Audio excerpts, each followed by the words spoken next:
본문의 말씀은 소아시아 7교회 중에 버가모 교회에 대한 내용이고, 그 중에도 책망과 그리고 그 책망 속에서 또 여러 가지 어려움 속에서 이기는 사람에게 약속한 내용이 담겨 있습니다.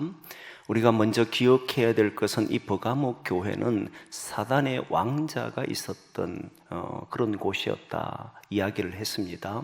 그 이유는 이곳이 내륙의 도시임에도 그 내륙의 교통 요지다 보니까 많은 물자들이 이동하고 쉼을 할 수 있는 무역이 활발했던 곳이었고, 그러다 보니 물질의 풍요로움이 있었던 지역이다라고 하는 이야기를 들었잖아요.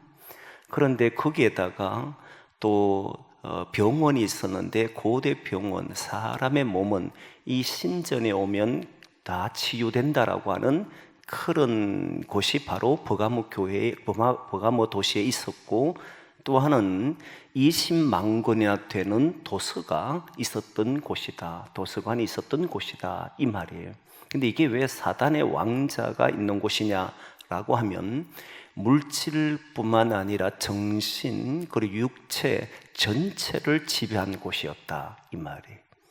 하나님의 말씀으로 살아가도록 하는 것이 아니라 그들이 배워왔던 헬라라고 하는 지역에 가져온 이 철학, 이교적인 사상으로 사람들의 정신세계를 지배했고, 또 여러분 잘 아시는 대로 몸이 병들고 약해지면 자신의 몸을 치유하는 사람에게 자신은 매달릴 수밖에 없잖아요. 그 육체를 지배하는 곳이었고, 동시에 사람이 먹고 살아가는 가장 큰 문제가 물질인데, 물질을 지배하는 곳이었기 때문에 모든 것을 지배하는 곳이 버가모였다라고 하는 정도로 이해하면 이곳이 왜 사단의 왕자가 되는지를 이해할 수 있습니다.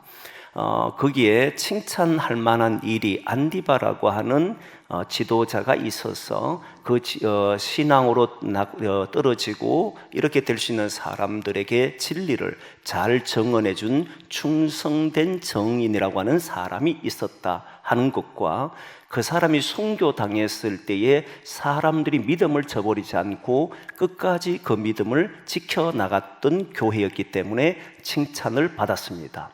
그런데 오늘 본문에 보면 이제 책망할 일이 두어 가지 있다라고 이야기하면서 그 두 가지를 이야기하는데, 그 중에 하나가 발람의 교훈을 따르는 자가 있었고, 또 하나는 니골라의 교훈을 따르는, 니골라 당의 교훈을 지키는 자들이 있었다 이 표현을 합니다. 그러니까 결국 뭔가를 가르치고 있는데 그 가르침에 따른 사람들, 주님께서 주신 하나님의 말씀, 예수 그리스도를 통해서 오시는 그 말씀이 아니라 다른 가르침이 그 교회 안에 있었고, 그것을 따르는 사람들이 있었다라고 하는데, 그 중에 대표인 사람이 발람의 교훈을 따르는 자, 이와 같이 니골라당을 따르는 자, 이 두 무리가 있었다는 거예요. 이 두 무리는 같은 의미로 사용되기도 합니다. 니골라는 정확히 어떤 사람인지는 알 수가 없다고 이미 에베소 교회에서 이야기를 했습니다. 에베소 교회도 니골라당을 따르는 사람이 있었거든요. 그러나 이들은 니골라당은 어쨌든 신앙을 가지지 못하도록 신앙 안에 살아가는 사람들을 거짓된 것으로 이끌어갔던 사람이 분명해요. 그렇지만 니골라는 누구인지가 명확하지 않았습니다. 그러나 발람은 명확합니다. 발람은 구약에서 등장하는 한 사람으로서 신명기 22장에서 24장까지의 발람이 등장하게 됩니다. 발람이 등장하게 되는 계기는 이스라엘 백성들이 출애굽하고 난 이후에 40년을 광야 생활을 하고 이제 가나안 땅에 들어가기 위한 목전에 이르렀습니다. 그들이 마지막쯤 도착한 곳이 어디냐면 이 모압 평지를 맞닿아 있던 여리고 성 맞은편에, 여리고에 있는 그 맞은편에 거주하게 됩니다. 이제 이 모압을 통과하기만 하면 바로 가나안을 향해서 나아갈 수 있게 된 거예요. 그러니까 이제 곧 이 모압 지역을 통과해야 되는 상황에 이제 맞은편, 여리고 맞은편에 이제 숙소를 수경을 하고 머문 곳이 바로 그때의 일이거든요. 근데 누가 두려워하느냐 하면 모압 왕이 되게 두려워합니다. 엄청나게 두려워합니다. 그 이유가 뭐냐면 민수기 22장 1절에서 3절에 나오는데 바산 왕과 아모리 왕을 이긴 사건이 있었습니다. 그 이야기를 듣고 놀래요. 한번 보겠습니다. 민수기 22장 1절에서 3절 같이 봅니다. 시작. 이스라엘 자손이 또 길을 떠나 모압 평지에 진을 쳤으니 요단 건너편 곧 여리고 맞은편이더라. 십볼의 아들 발락이 이스라엘이 아모리인에게 행한 모든 일을 보았으므로 모압이 심히 두려워하였으니 이스라엘 백성이 많음으로 말미암아 모압이 이스라엘 자손 때문에 번민하더라. 그렇죠? 이제 모압 평지에 가까이 이르러니까 모압 왕이 상당히 두려워합니다. 모압 왕뿐만 아니라 모압 백성들이 모두 두려워해요. 이유가 뭐냐면 아모리라고 하는 나라를 이긴 거예요. 아모리와 바산이라고, 아모리 왕 바산과 그리고 시온 왕 옥이 있는데 이 두 나라는 아모리 왕 시온과 바산 왕 옥, 이 두 나라는 당시 광야에 특히 요단강 건너편에 있는 나라에서 최고 강대한 나라라고 알려져 있었고, 얼마나 강대한 나라였냐면 우리가 아는 대로 여호수아가 정탐꾼 2명을 여리고에 보내잖아요. 그때 그 정탐꾼 2명이 여리고 성에 들어가서 라합이라고 하는 기생의 집에 들어갔을 때에 라합이라고 하는 사람이 그들을 온 것을 맞아들이면서 숨겨주는데, 숨겨준 이유가 뭐냐면 우리는 들었다는 거예요. 뭘 들었냐면 홍해를 건넌 일들과 아모리 왕 시혼과 바산 왕 옥을 이긴 이야기를 들었다, 이야기가 나와요. 그 내용이 나오냐면 여호수아 2장 10절에 나오는 이야기입니다. 한번 보겠습니다. 여호수아 2장 10절을 같이 보겠습니다. 시작. 이는 너희가 애굽에서 나올 때에 여호와께서 너희 앞에서 홍해 물을 마르게 하신 일과 너희가 요단 저쪽에 있는 아모리 사람의 두 왕 시혼과 옥에게 행한 일, 곧 그들을 전멸시킨 일을 우리가 들었습니다. 그렇죠? 요 얘기를 들은 거예요. 그럼 이 말은 지금 요단 건너편에 있던 여리고 사람들도 들었는데 이스라엘 백성들이 아모리 왕 아모리 왕 시혼과 바산 왕 옥을 이긴 사건을 들었다는 거예요. 실제 광야에서 수많은 일들이 있었는데 그 중에 특별히 2가지를 이야기했는데 그 중에 하나가 홍해를 마르게 한 것과 아모리 왕을 이긴 이 2 사건이에요. 그만큼 아모리는 강대한 나라였다는 것을 증명하는 겁니다. 근데 여러분, 모세가 있거든 이스라엘 백성들이 이기고 모압 평지 앞까지 진출하니까 가장 두려웠던 것이 모압 왕이 될 수밖에 없잖아요. 그때 모압 왕의 이름은 발락이라고 하는 왕입니다. 발락의 왕이 어떻게 하면 이 문제를 해결할까? 너무 번민이 되니까 이 이스라엘 백성들을 이길 수 있는 방법은 없을까? 아무리 생각해도 할 수 있는 방법이 없어요. 왜냐하면 모세를 필두로 해서 따라온 이스라엘 백성들을 이긴 나라는 광야에서 아무 나라도 없어요. 아모리 왕도 이겨내질 못해요. 그러면 자기들도 이길 수 있다는 확신이 없었습니다. 아니, 이길 수가 없다고 판단해버립니다. 그러자 전쟁으로선 이길 수가 없어요. 막을 수 있는 방법이 없었던 겁니다. 그때 모압 왕 발락은 하나의 생각을 하게 되는데, 이 민족은 하나님에게 저주를 받아야 한다. 하나님이 지켜주시는 나라다. 이 나라를 이길 수 있는 것은 하나님이 저주해주면 된다라고 생각을 합니다. 그리고는 이 백성을 저주할 사람을 찾는데, 하나님의 사람을 찾는데 마침 그때 누가 있었냐면 발람이라고 하는 사람이 있었던 겁니다.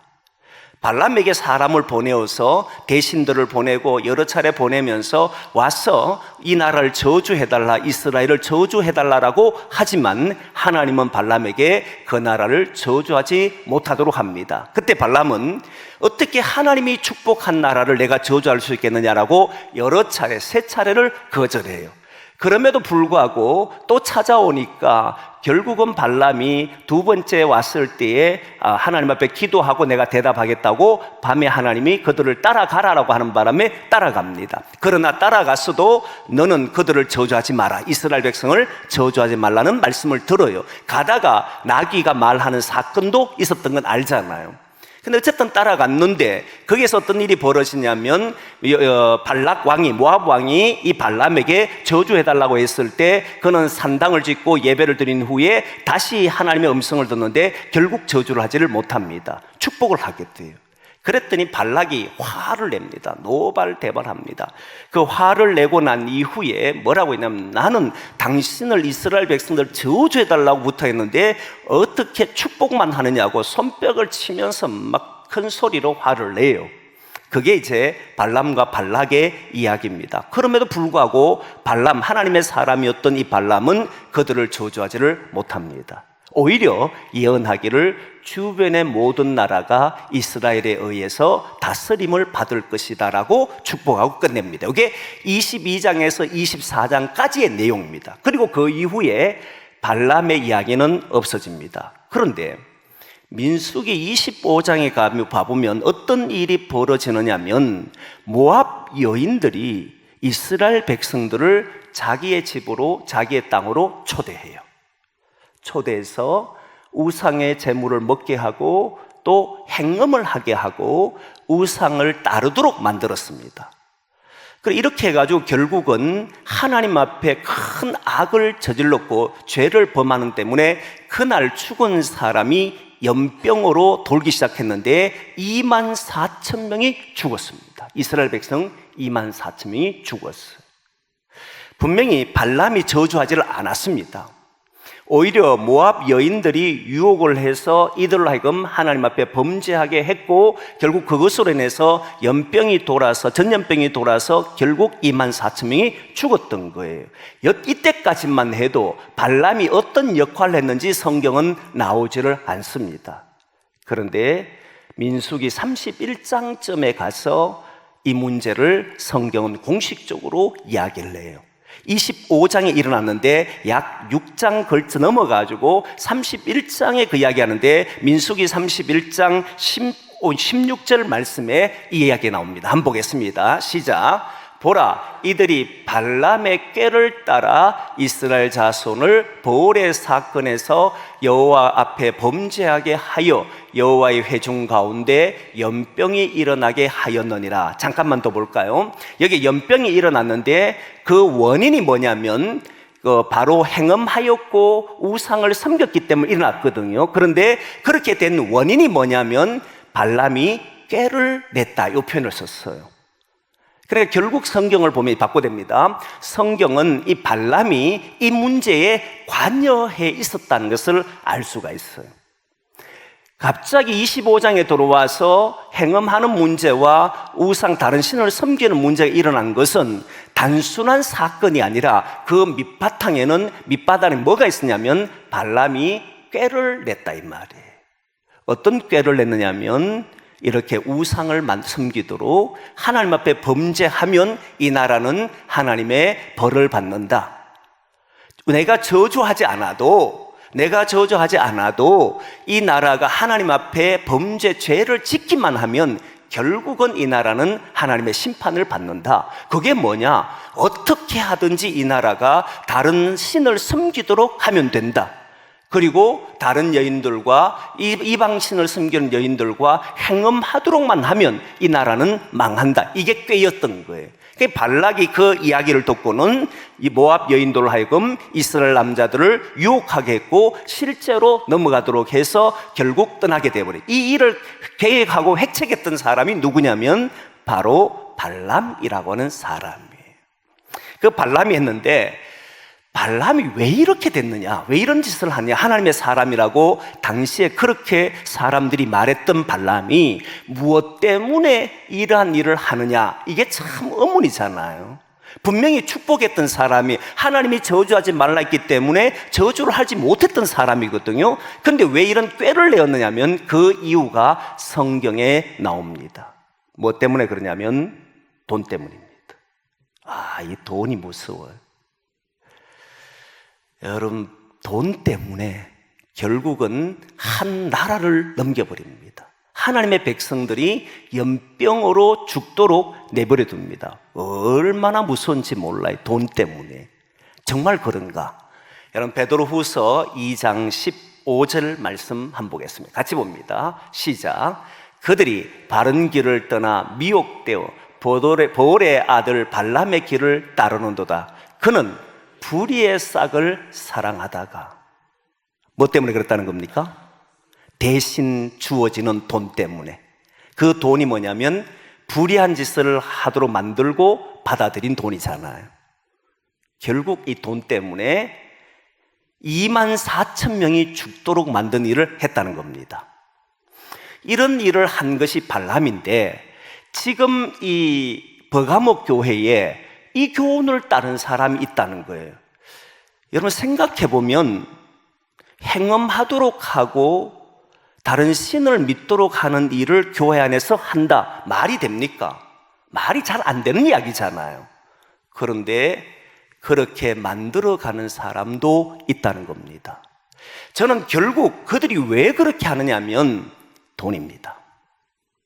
자기의 유익을 위해서 사람들을 무너뜨린다는. 정말 여러분 잘 생각해 보면 이건 너무너무 놀라운 이야기인데, 다른 사람에게 유익되도록 하려고 하면 그 짓을 획책할 수는 없습니다. 다른 사람에게 도움되려고 하려면 내가 손해보더라도 다른 사람에게 이익되려고 하면 나쁜 짓을 권할 수가 없습니다. 사람들에게 나쁜 짓을 권하고 그것을 정당하도록 만들고 모든 사람이 그렇게 해도 괜찮은 것처럼 말할 때 보면 그 사람을 위해서 말하는 게 아니고, 사실 가만히 들여다보면 자기의 돈을 벌기 위해서, 자기의 유익을 위해서 한다는 거 아십니까? 자기가 높은 자리에 올라서기 위해서, 자기가 더 높은 곳에 서기 위해서 다른 사람을 이용하거나, 내가 더 많은 돈을 얻기 위해서 다른 사람을 거기에 끌어들이기 위해서 하는 모든 것들이 바로 불의한 싹이라고 하는 사실이에요. 전부 뭐냐면 자기의 유익을 위해서 사람을 넘어지게 하는, 이게 꾀라고 하는 말입니다. 다른 사람에게 도움이 되도록 하는 일이었다면 결코 그렇게 하지를 않았을 겁니다. 그럼 우리는 사람을 볼 때, 어떤 일을 볼 때 저 사람이 누구를 위해 말하는가, 누구를 위해 행동하는가를 잘 보면 분석할 수도 있고 구분이 가능합니다. 진짜 우리를 위한 것인가? 아니면 우리를 이용해서 자기의 배를 채우기 위한 것인가? 보면 알아요. 그러면 안 속아 넘어갈 수 있습니다. 당시에 예수 믿는 사람들에게, 교회에게 그 교회 신앙생활을 하면서 온갖 유혹을 했는데, 예전 같으면 우리나라가 신사 참배할 때에도 신사 참배한 사람들이 많았잖아요.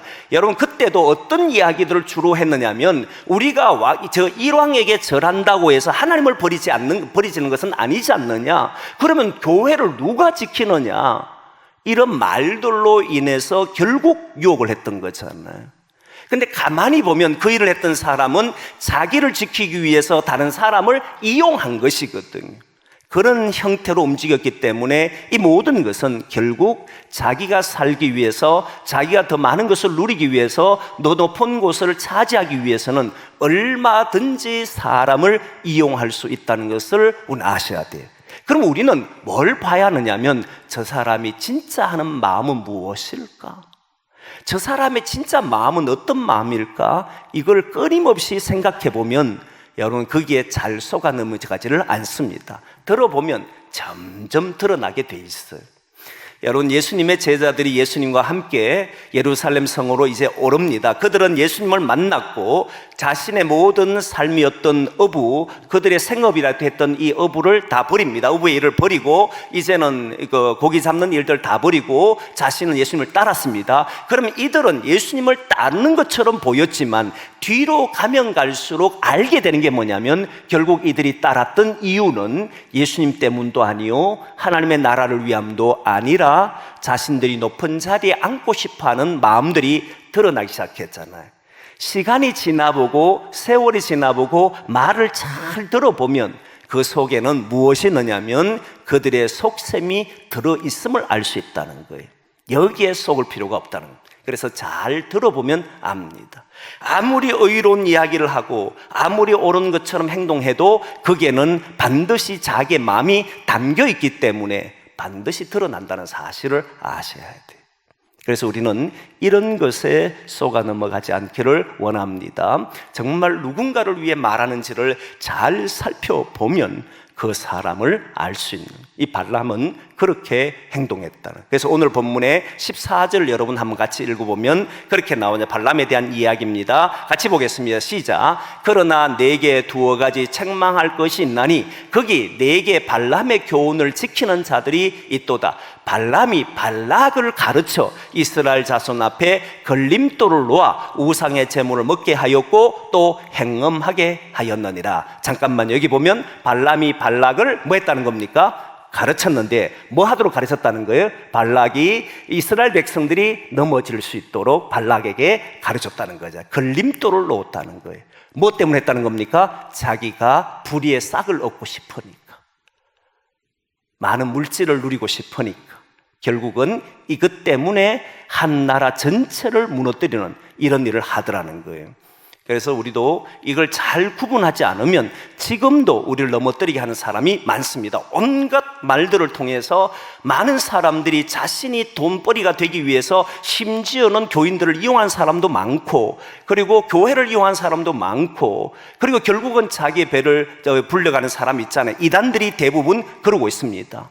그렇잖아요. 여기에 쏘가 넘어가는 성도들이 없기를 소망합니다. 잘 보면 보입니다, 그게.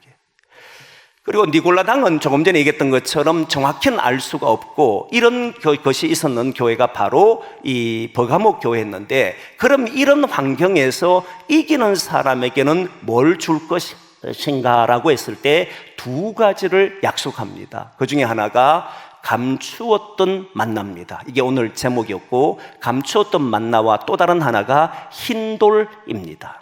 그래서 감추었던 만나를 주는데, 여러분 조금 전에 얘기했던 불의한 싹을 잘 가지고 계셔야 됩니다. 사람이 살아가는데 최고의 관심 있는 것이 뭐냐면 먹고 사는 문제고 돈 문제입니다.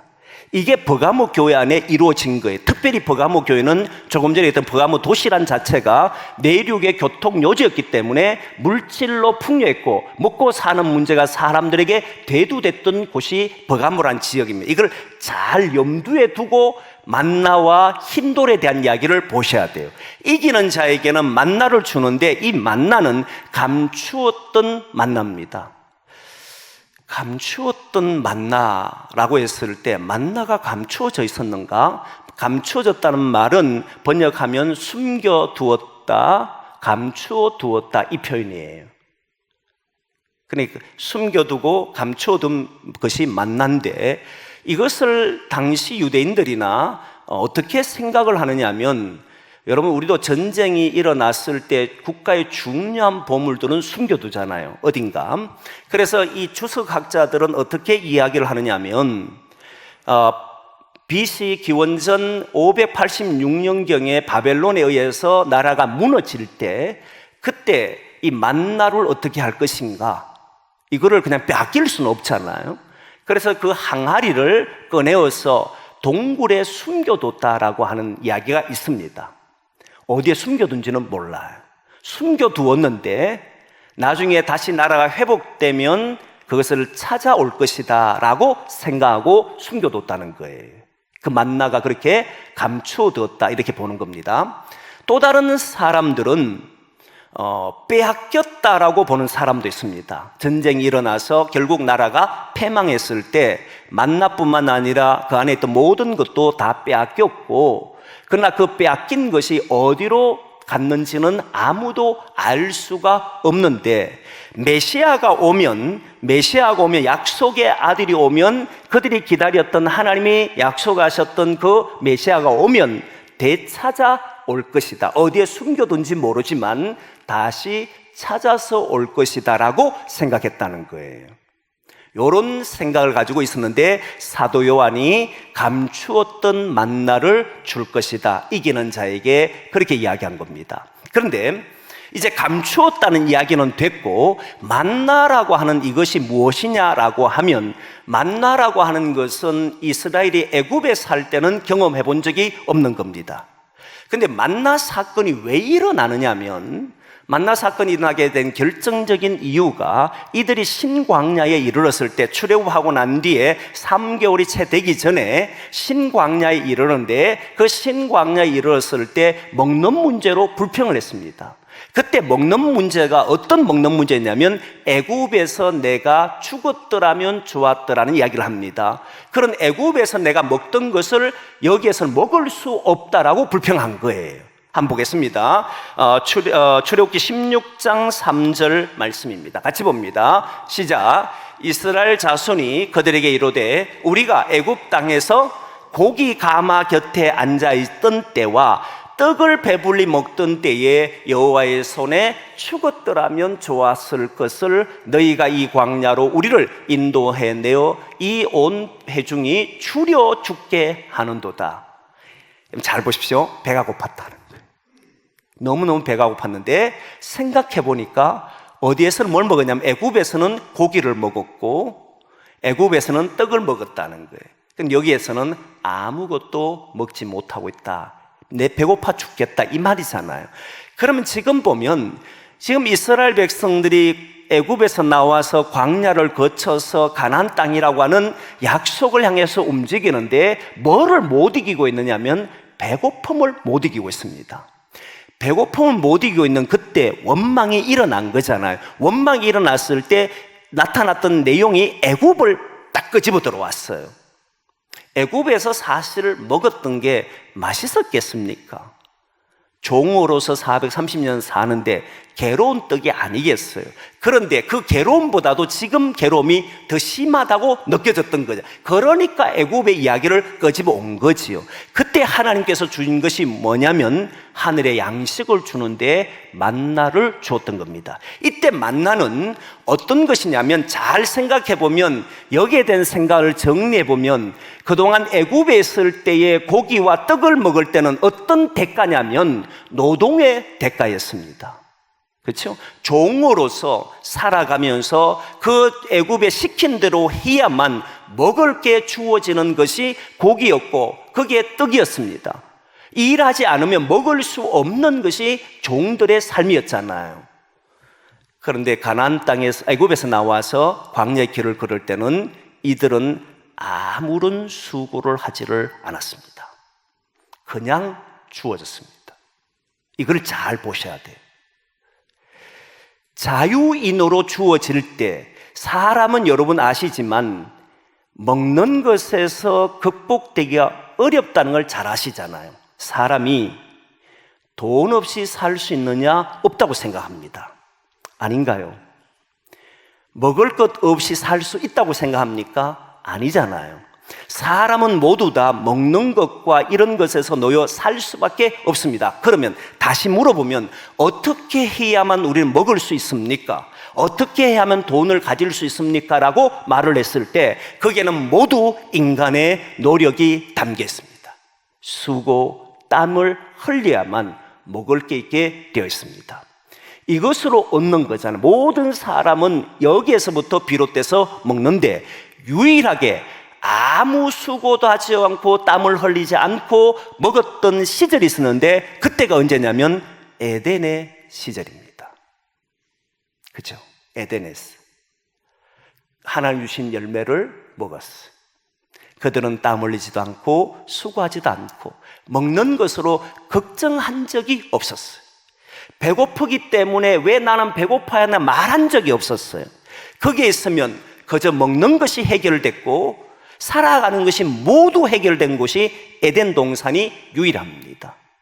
그런데 그 이후에 처음으로 이들이 수고하고 땀 흘리지 않고 먹는 것이 일어났는데 만나 사건이었다는, 하나님이 주시는 것으로 사람은 채울 수 있다는 것을 보여준 사건이 만나 사건이에요. 자유인으로 살아가는데 이때 자유인은 세상에서 종과 자유를 말하는 것이 아니고 어둠 속에 놓여 사는 모든 사람, 다시 말하면 하나님을 떠나버린 모든 사람은 수고하고 땀을 흘려야만 먹을 것이 있다라고 하는 것이 하나님의 징계였고 벌이었지 않습니까? 여기서 도망가거나 피할 수 있는 사람이 아무도 없었어요. 그런데 광야에서 하나님의 백성들이 누린 것이 뭐냐면 그저 주어지는 만나를 먹었다는 겁니다. 아무것도 하지 않아도 하늘에서 내리는 신령한 양식을 먹었다는, 그것을 지금까지 본 적도 없었고 그리고 먹은 적도 없었던 그것을 만나로 말하잖아요. 이것이 무엇이냐? 이전에 본 적이 없는 것이다, 이런 이야기지 않습니까? 그걸 먹었던 것이 바로 이스라엘 백성들이 광야에서 있었던 사건이에요. 이걸 주겠다는 겁니다. 그럼 이 말이 무슨 말이냐면, 지금 발람의 교훈을 이야기할 때 발람은 불의한 싹 때문에 자기가 먹고 살고 싶어서 백성들을, 성도들을 유혹해가지고 넘어지게 하고, 결국은 자기는 자기의 불의한 싹을 얻으며 사는 사람들이 그 교회 안에 있었잖아요. 그럼 사람은 이걸 못 벗어나기 때문에 내가 먹고 살려고 하면 이렇게 속이기도 하고 또 남을 괴롭히기도 하고 아니면 내가 땀 흘려 수고하고 하기도 하고 이렇게 해야만 먹고 사는 우린데, 그런데 하나님은 거기에 꾀에 넘어가지 않고 그 길에 따르지 않는 사람들에게는 하나님이 주시는 양식이 있다는 것을 말하는 거지 않습니까? 그 하나님의 양식이 무엇일까? 여러분, 오늘 한번 찾아보면, 이게 오늘 본문 이야기가 사도 요한이 쓴 거지 않습니까? 사도 요한이 썼는 내용인데, 그 사도 요한이 쓴 내용 중에 일단은 이들이 한번 요거부터 찾아보겠습니다. 출애굽기 16장 3절부터 한번 찾아보겠습니다. 아까 읽었나요? 출애굽기 16장 3절 한번 띄워볼까요? 그래. 출애굽기 16장 3절 맞나 이게? 그냥 넘어가요 그냥. 그건 뭐냐면 불평하다가 먹었는 거 아까 읽었구나. 이거는 그래, 불평하다 먹었다는 거예요. 그런데 사도 요한이 요 문제를 어떻게 정리하냐면, 사도 요한이 쓴 편지잖아요. 그래서 사도 요한이 쓴 내용, 요한복음에 보면 요 만나와 연결된 내용이 나옵니다. 그게 요한복음 6장 31절에서 35절까지의 내용입니다. 같이 한번 보겠습니다. 시작.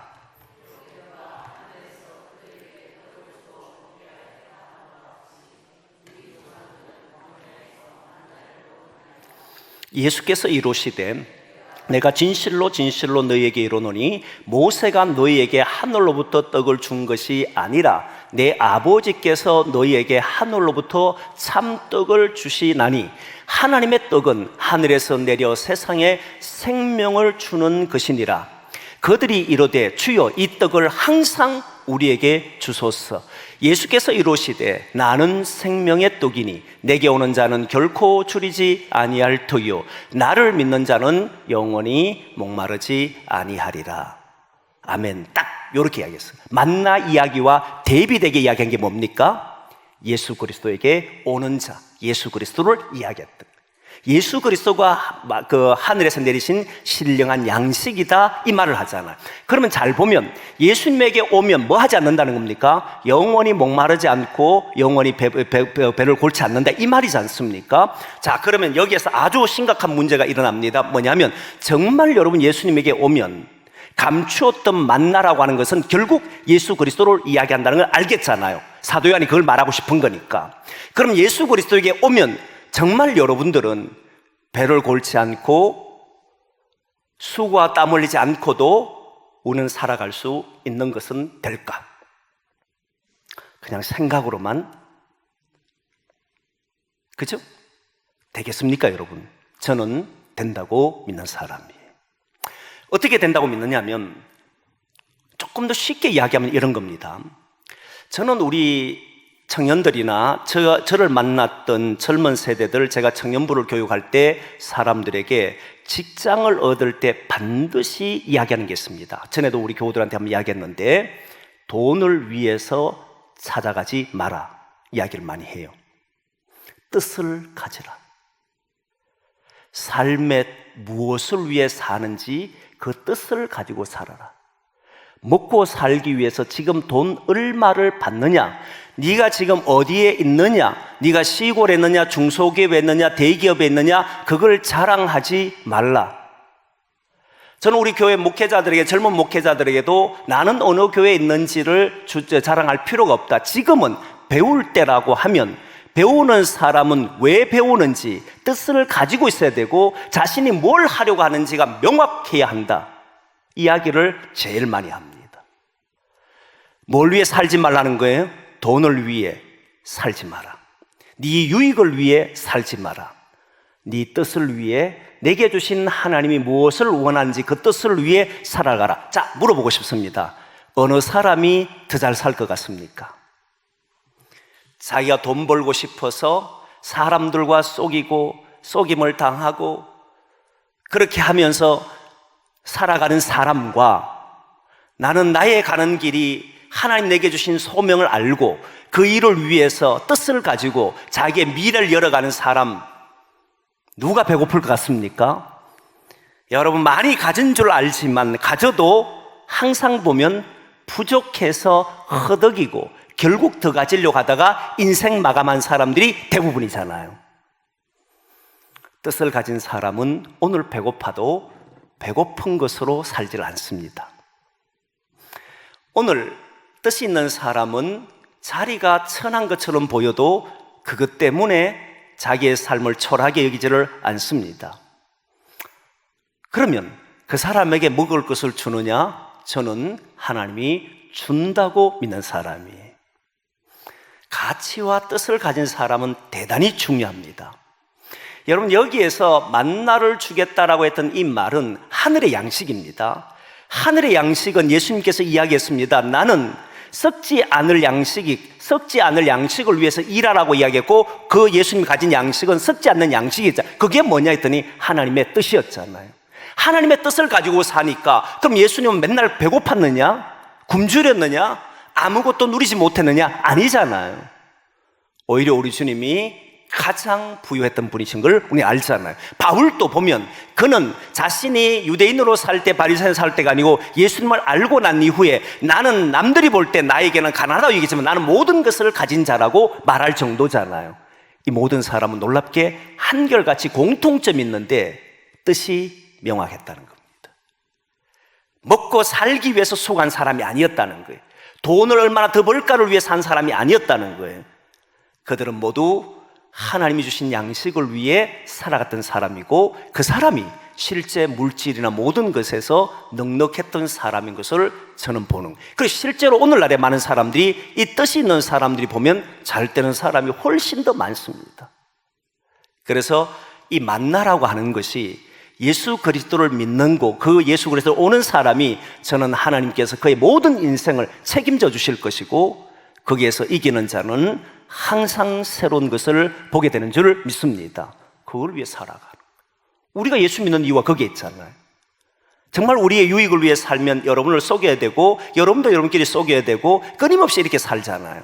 그런데 하나님이 우리에게 주신 하나님 나라를 이루기 위해서 살면 거기에는 어려움도 있고 힘도 있고 때로는 배고픔도 있는데 나중에 보면 그런 게 하나도 없다는 걸 알게 되잖아요.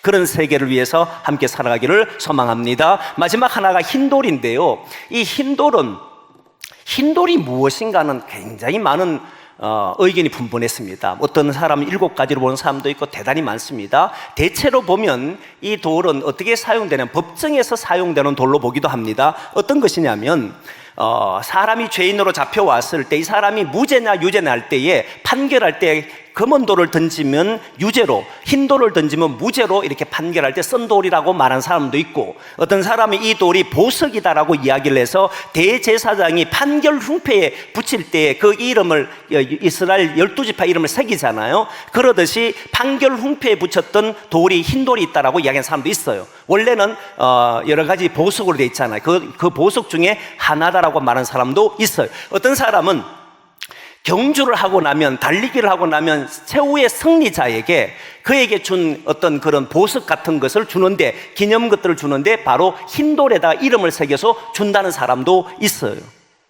여러 가지 이야기들이 있습니다. 이런 미신 사용하는 사람, 미신 쪽에 쓴 사람들도 있다, 그런 이야기도 많아요. 그러나 여기에서 말하고 싶은 것은 결국 이긴 사람에게는 새 이름을 준다라고 하는 거예요. 마치 옛날 노예와 그리고 죄인들이 잡혀들었을 때에 그 검투하는 그런 장소에 맹수와 싸우도록 만드는 그런 곳이 있지 않습니까? 그럴 때에 그들이 그 맹수와 싸워서 이기게 되면 백성들이 풀어줘라고 막 난리 나잖아요. 그러면 그에게는 노예란 이름은 이제 삭제되고, 그리고 죄인이란 이름은 삭제되고, 거기에는 새로운 이름을 주어서 새로운 삶을 살도록 하는 것으로 보통 쓰였다, 이런 이야기가 있습니다. 이 모든 것을 종합해 볼 때 최후 이긴 자에게 주는 아름답고 귀한 새로운 이름이란 것을 알 수가 있다는 거예요. 결국 우리는 예수 그리스도 안에 살아가면 어떤 이름이 되느냐면, 이스라엘 백성들은 애굽의 백성을 살다 나왔는데 나와가지고는 하나님의 백성이라는 이름을 주어지잖아요. 그러듯이 우리는 끝까지 싸움에서 이기는 사람들에게는 뭘 주느냐면 하나님의 백성이라는 이름을 주어진다는 거예요. 저는 그 이름이 너무 좋습니다. 성도.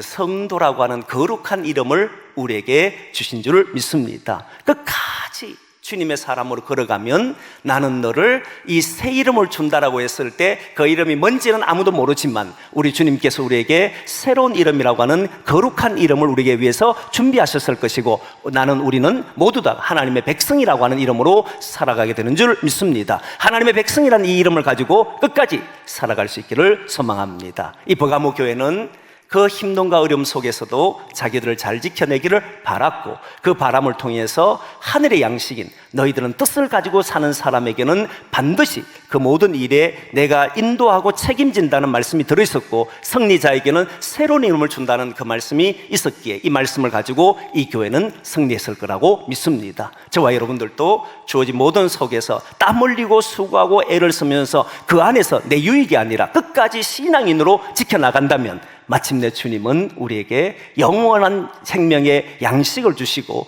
그 양식뿐만 아니라 주님의 백성이라고 하는 칭호를 가지고 이 땅 위에 서게 될 줄 믿고 우리가 그렇게 기도하고 나아가기를 소망합니다.